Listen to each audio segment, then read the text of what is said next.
बिस्मिल्लाहिर्रहमानिर्रहीम। अस्सलाम वालेकुम। कैसे हैं आप? उम्मीद है कि बिल्कुल ठीक और खुशबाश होंगे। प्यारे प्यारे बहन भाइयों, आज जो हम रेसिपीज़ बना रहे हैं वो है कबाब रेसिपीज़। कबाब तो आपने बहुत ही तरह के खाए होंगे, लेकिन आज जो हम कबाब बना रहे हैं वो बहुत ही मज़ेदार और टेस्टी हैं। आज हम बना रहे हैं मटर के कबाब रेसिपीज़। अब मटर के पुलाव और सालन को छोड़ें, बल्कि इसके मज़ेदार कबाब तैयार करके सबको हैरान कर दें। तो आइए हम चलते हैं अपनी रेसिपीज़ की तरफ और शुरू करते हैं अपनी आज की रेसिपीज़। तो इसके लिए हमारे पास है मटर के दाने 1 कप। इनको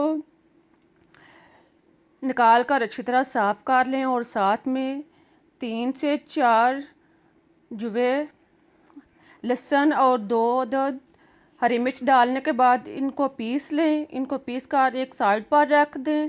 अब एक बाउल में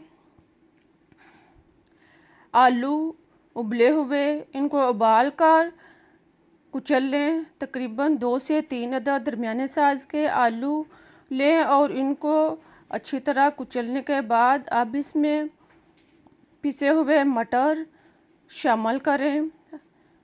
साथ में 1 अदद दरमियाने साइज़ का प्याज, इसको बारीक काट कर इसमें शामिल करें। हरा धनिया कटा हुआ 2 से 3 चम्मच डालने के बाद अब इसमें सुरख मिर्च दानेदार 1 चम्मच, नमक टेस्ट के मुताबिक शामिल करें।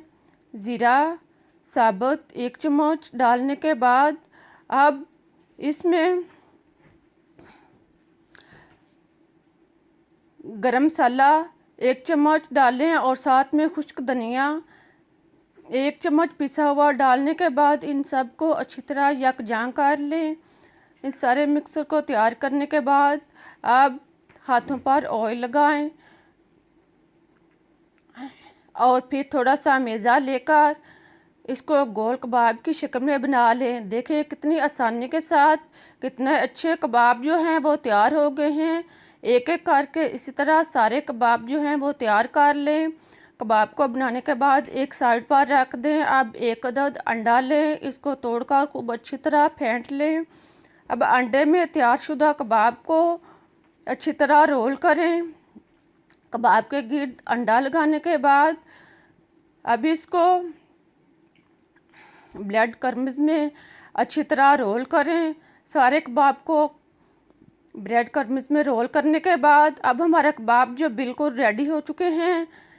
अब हम ऑयल जो है वो खूब अच्छी तरह गर्म करते हैं। ऑयल को गर्म करने के बाद इनको नॉर्मल आंच पर फ्राई करते जाएं।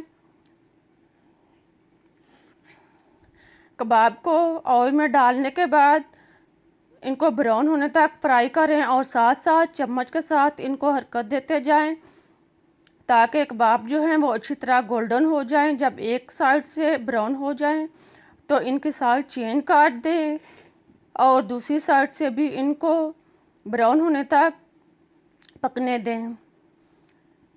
जब दोनों साइड से कबाब जो हैं वो अच्छी तरह ब्राउन हो जाए तो समझ लें हमारे कबाब जो हैं वो रेडी हो चुके हैं।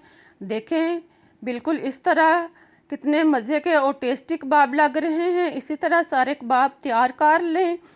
अब मैं आपको एक कबाब तोड़कर दिखाती हूँ। देखें कितना मज़ेदार और टेस्टी कबाब है। आप इनको केचप के साथ नोश फरमाएँ। आई होप कि आपको ये कबाब की रेसिपी बहुत पसंद आई होगी। आप भी ज़रूर ट्राई करें और मुझे इजाज़त दें। मैं फिर मिलूँगी एक नई रेसिपीज़ के साथ। तब तक के लिए अल्लाह हाफिज़।